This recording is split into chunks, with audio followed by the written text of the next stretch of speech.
செயல்படணுங்கிறது தான் ஆசை. ஏன் ஆசைப்படக்கூடாது?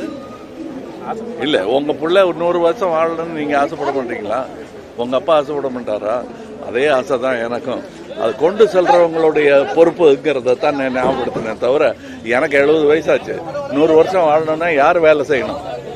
அதைத்தான் ஞாபகம். இன்னையோட 3 நாள் மீட்டிங் முடிஞ்சிருக்கு. பல மண்டலங்கள்ல நிர்வாகிகளை கூட்டி பேசிருக்கீங்க.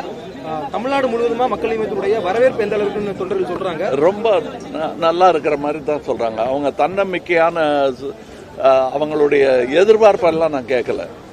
எது நடக்கும்னு சொல்லுங்க, எது நடக்காதுன்னு சொல்லுங்க, நான் ஏத்துக்கிறேன்னு சொன்னதுல நல்ல ஒரு பிரகாசமான ஒரு இதைத்தான் சொல்லியிருக்காங்க.